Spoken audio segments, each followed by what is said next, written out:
Hi everyone, my name is Ben Thornton. I am a board member here at the North Coast Community Woodshop. And today I just wanted to make a quick video kind of going over how to use Inkscape, very specifically how to use Inkscape in order to load images and use images inside of our laser engraver. So we're going to go over a couple of things. The first thing we're going to go over is how to find images on Google and just what images work best when laser engraving.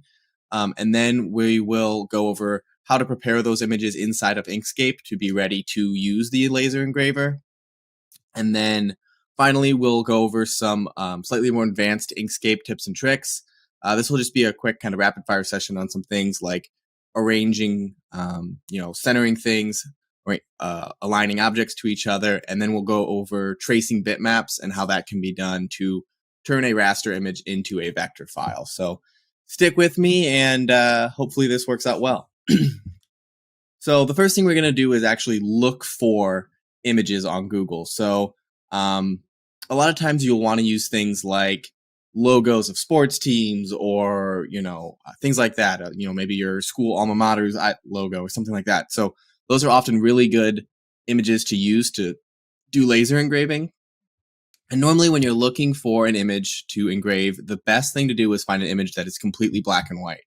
And I don't mean grayscale where it's, some of it's light gray, others are dark gray, and then that type of black and white. I mean something that's either black or white. So I'll show you how I find those images on Google, and we can kind of go over what makes an image good or bad. So let me pull up a browser here, and we'll get started. So first things first, let's go to google.com.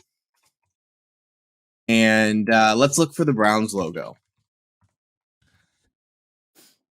So if I go to the images, we'll see that we've got a lot of good images of the Browns logo here, but the problem is that they're all color. And that can be okay, and I can show you how we can deal with that later on, but it really helps ourselves out if we can find something that's completely black and white. So a trick that I use oftentimes is you click on this tools icon here. You can actually change what color of images you're searching for. So I can come in here and I can go down to black and white. So now we see when I look for black and white images, I've got a lot of really good options. This would be a really great one to do. Now, something to note is that we have two kind of opposite ends of the spectrum. So we've got the orange on the helmet, they've turned into black here, whereas the orange on the helmet, they've turned into white over here. When we're talking about the laser engraver, normally it's easier to have your outlines, meaning the lines that create the helmet, black, and not the opposite, where here the outlines is the white space. The reason being is that normally the laser, when it will have a slight overburn. So if there's overburn onto, let's say I'm doing this onto a maple piece of wood, this would be slightly brown, while as this would be less brown, whereas you wouldn't have as much burning on something that's got less black area, if that makes sense. So generally, less black is better. This would work totally fine. It's just these thin lines of white would not come out as clear as something that's a thin line of black. So let's take this logo. This is a really good one. So we're just going to open it up and right click as save image as, and let's call it Browns logo. I can type correctly. And we'll save it to our desktop. Now I'm going to show you how to open this file in Inkscape and what sort of editing we would do to the file in order to prepare it to be laser engraved. So first things first, we're going to open up our new Inkscape instance, and we want to open up the image. So we'll go to File, Open, and I put that image on my desktop. So let's just navigate to that real quick. And there it is right there. So we'll open this up. Now, every time you open up an image, it's going to have these import options. 99.9% of the time, you just want to leave these as the default options. So I wouldn't even look at this, just click OK, and it should pull it right up for you inside of Inkscape.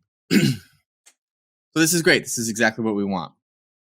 So we've got our Browns logo here, and it looks good. Now, the first thing we want to do is we want to size our image. So if I hover over my image, you can see up here at the top, it shows me the width and the height of my image.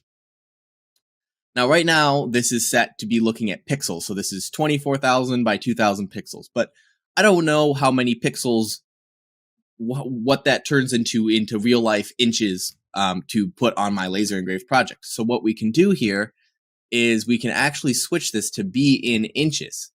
So now we're at 25 inches by 20 inches. Now that's something I can understand much more simply. So let's say I was making this image and laser engraving it onto a coaster. So let's say my coaster was 4 inches and I want a little bit of border there. So I want the image to be 3 inches wide. Now we can see that my width is 25 and my height is 20. So I want my widest dimension, meaning my 25, or if it was opposite, my tallest dimension, whichever one's bigger, I want to set that to be my maximum. So in this case, I would set my width to be 3. Now, if I just came in here and I changed this number to 3, it would change the width to 3, but it would leave my height at 20 and it would be really shrunk. So if I do that real quick, you can see that's not what I want. So if I undo that real quick, if I click this little lock icon in the center, what it will do is it will lock the aspect ratio, meaning if I change the width or the height, the opposite will follow along with it. So let me show you real quick. So if I click this little lock icon and I change my width to be 3, you'll see that it automatically changed my height to be 2.5 to keep that nice aspect ratio of my image. So great. So now I've resized my image to be the correct width that I want. And it's got the height came right along with it. It's looking good. I'm happy with it. But now we can see our image is just in this little tiny corner and our page is this whole big square. So what we can do to fix that is we can go to Object. We can go to Edit, and then we can go to Resize Page to Selection. And you'll see here that will shrink the page back down. And let me just zoom back in here. So it's Control and Scroll Wheel to zoom in. So good. So now the page size is realigned to the size of our actual image. Now, the next thing I want to do is, if I click off of it, you can see there's this kind of border highlighted around here. Now, this is an Inkscape thing, and it's basically just the page border, and it lets you see how big the page is. But when we load this into our laser software, that could actually show up and cause us a lot of issues.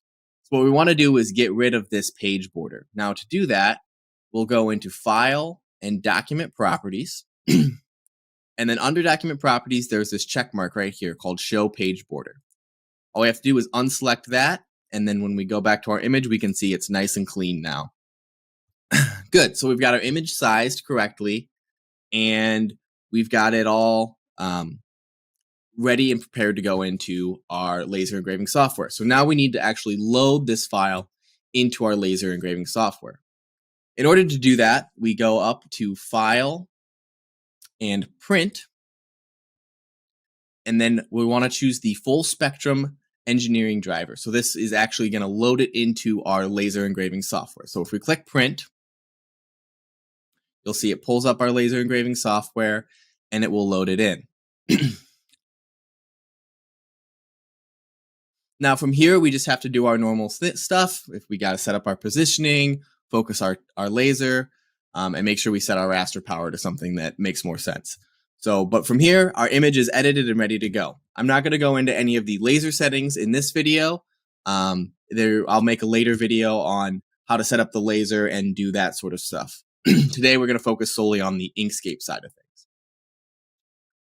All right, so now let's go into what we can do with a color image. So like I said before, generally speaking, you're really going to want to try and use a black and white image. You'll get the best results doing it this way, but you may have a case where you simply cannot find a black and white image and you have to use color. So for that case, let me open up. I've got a picture of a Browns helmet that's in orange. So let me go to my pictures library and Browns logo. And let's use this one right here. All right, great.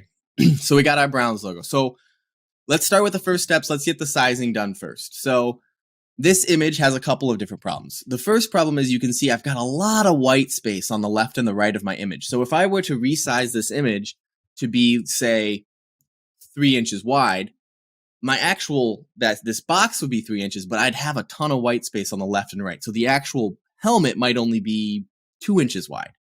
So the first thing I want to do is actually crop this image. And in order to do that, I'm going to get my square tool and I'm going to draw a nice square.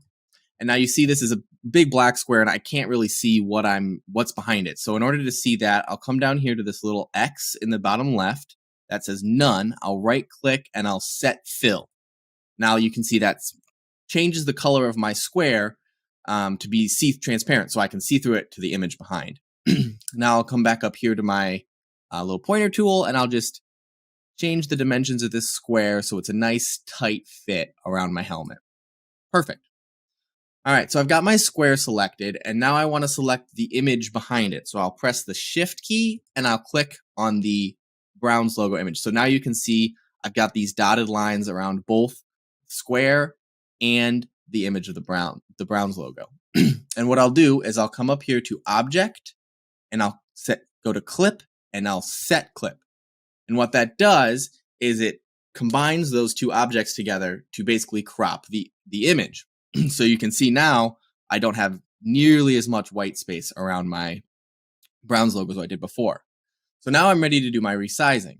So I'll come up here, change it to inches so I know what I'm talking about, and I'll lock my aspect ratio, and I'll do the same thing. So again, this is kind of a long rectangle, so I want to change my width dimension, and I'll set that to be 3 inches, and that's looking great. So we're at 3 inches, and everything's looking good. The next thing I want to do is resize my image. So fast little shortcut for that is Control-Shift-R. That does the same thing as going into Edit and Resize Page to Selection. And then I want to get rid of my paged border. So then another quick shortcut, Control-Shift-D pulls up that Document Properties menu, which is the same thing as going File, Document Properties. And I just want to deselect the Show Page Border, and I'm good to go. This is ready to load into my software. So I'll go ahead and Control-P and send that over to Full Spectrum Laser, and you'll see we're loading it. Now, you can see that it doesn't really load in like how I wanted it to. There's a lot of black, and I don't really want that. Actually, I want that to be white. So what I can do is I can come over here and change my black and white threshold. And now if I lower this black and white threshold, you can see now it starts to get rid of that. It recognizes, oh, that orange color I should actually be turning into white. And so now that's something I'm much happier with. The other thing that we can do is instead of doing a solely black and white image, we can do a bit of a grayscale. And to do that, we'll click on Simple Dither. And you can now see it turns the orange part of the logo into that nice light gray. And so what this will do is actually have the laser be less powerful at the light gray part and more powerful at the dark black parts. Now, this does work good, especially if we have a very consistent material, things like maybe acrylic or MDF or things like that. It starts to get more complex when we start to talk about things like normal wood that has grain and so on and so forth. If the material is inconsistent, the power, 15% on one part of the wood might not look the same as 15% on another part of the wood. So sometimes this grayscaling can be pretty inconsistent on natural woods. But if you have a color image, and you want to try it, grab a scrap piece, put on the Simple Dither, and see how it comes out. Maybe you'll really like the way that this nice grayscale looks. And a lot of times, if you have a lighter wood like a maple or a birch, this can come out really, really nice. So I recommend giving it a try if you have a color image. And if you don't like it, you can always go to the No Dither, use that black-white threshold to get the image just exactly how you want it, and go ahead and use it that way. Okay, so now I wanted to go over, maybe let's put an image, let's do some basic drawing of some vector lines to show how we can do some basic cutting on the laser. So a great example of that is maybe let's do a circular coaster where we're going to raster engrave an image in the center, and then we are going to cut out a circle around that image. So in order to do that, first let's load in our image into the Inkscape software. So we're going to do File, Open, and let's choose this nice Browns logo that we were working with earlier. And all that stuff is A-OK. And let's pull this over here. So good. So the first thing I want to do is let's deal with some of this white space that's around this image. So in order to do that, we'll grab our square tool. We'll draw a square around our image. And remember, if this shows up as a black square, we can always right-click on this little none X icon down here in the bottom left and set fill in order to have a transparent square that we can see through. And then let's get this square nice and tight around our image. So we'll just push this up, over.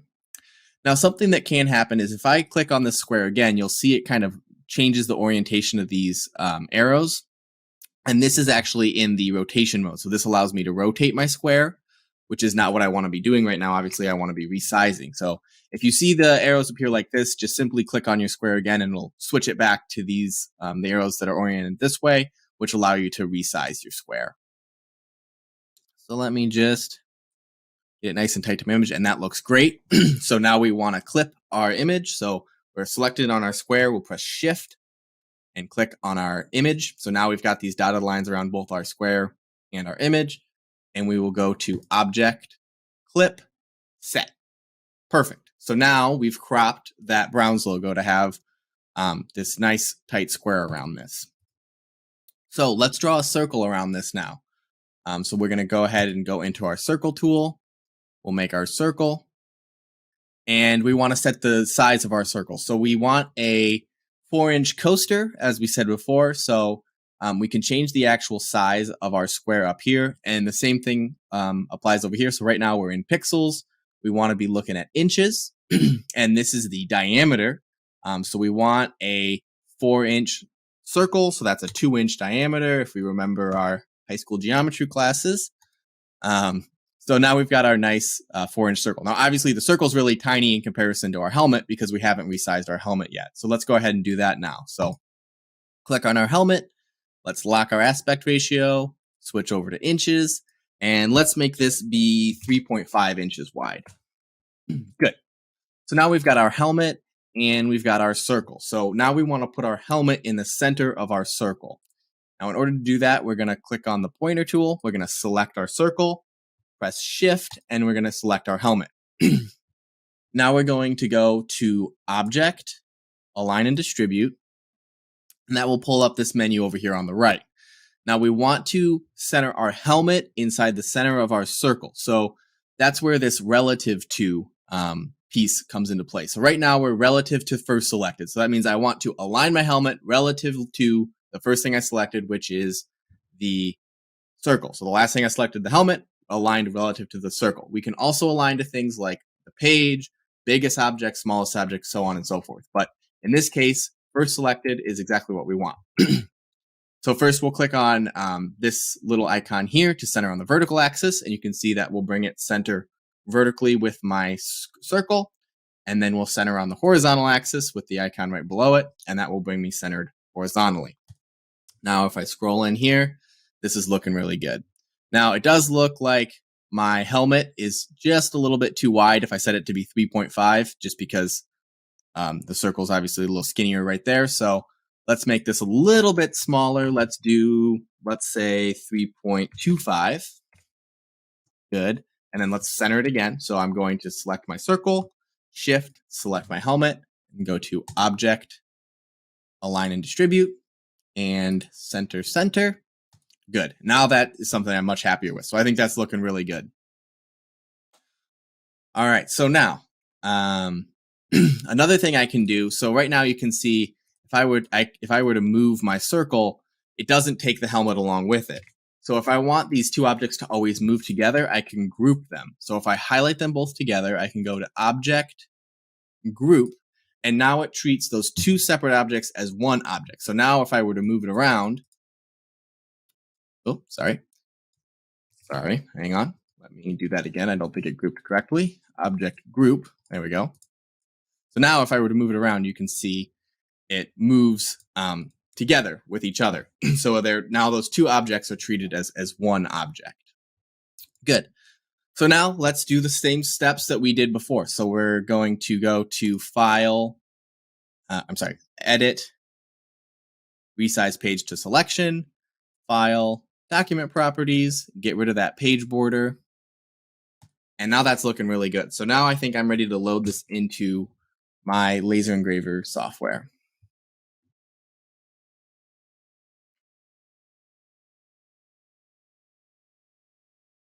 Great. So that's looking good. now I can go to vector cut and I can see my circle, and then I also see the outline of the square that's around that image.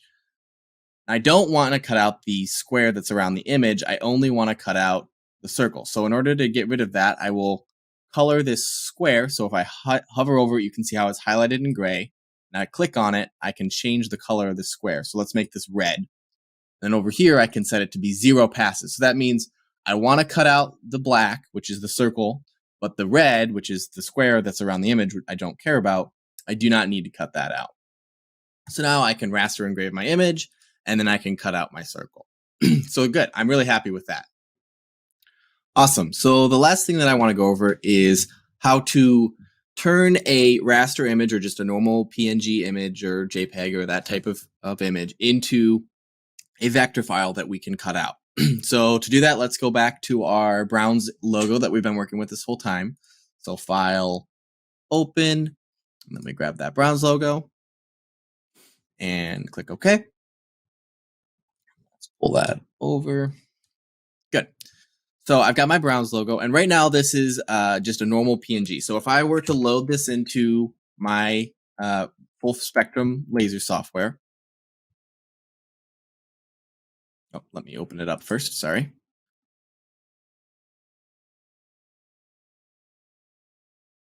And let's try that again, File, Print.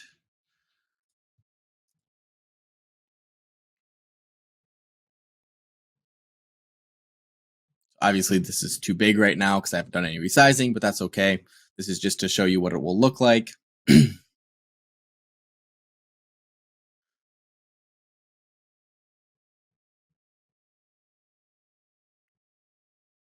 So we can see the helmet appears on the raster engrave tab, but if I go over to vector cut, I don't have any information here because this is just a normal bitmap image that the laser software has no idea about the outline, the edges or anything like that. So we want to turn this normal raster image into a vector file so that Full Spectrum can have more information about it and we can actually cut it out.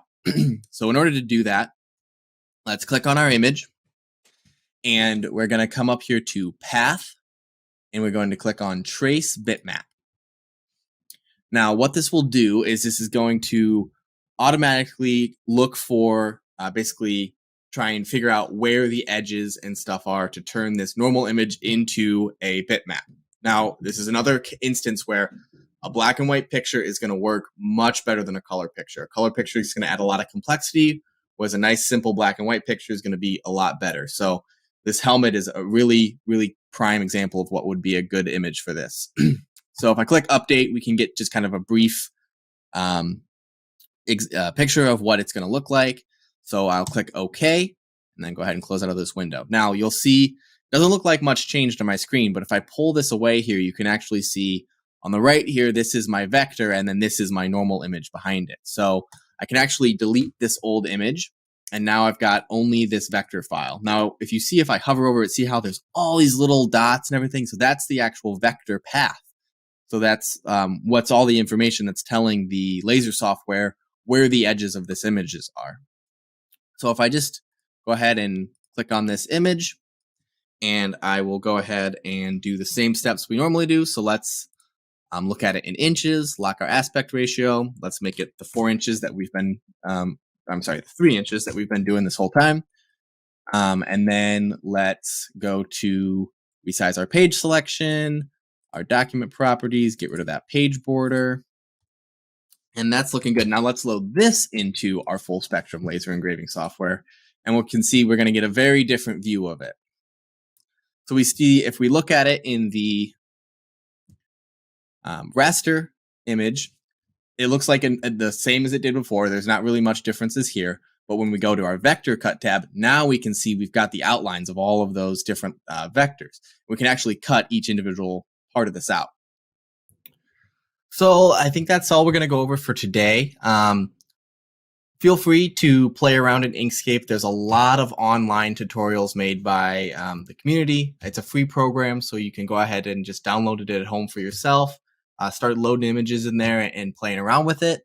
And if you ever have any questions, just feel free to reach out to me. You can email the shop at northcoastcommunitywoodshop@gmail.com. Send your questions in there, and we'll make sure to get back to you and help you out. Or if any of the board members or other members are in the shop who are familiar with the laser, go ahead and ask them. Maybe you guys can learn together. But definitely try, if you run into an issue, give it a Google search. There's some really great community made videos online, specifically around Inkscape, going much more in depth than what we went into today. Especially on the tracing the bitmap stuff, that can get pretty complex. So we just went over some real basic stuff today, but if you want to get more advanced with that, please go do some Google searching, see if you can find some more online videos, or reach out to me directly. I'm happy to help. I'm certainly no expert myself, but if you run into some issues, let us know and we'll be happy to help. Good luck and happy lasering.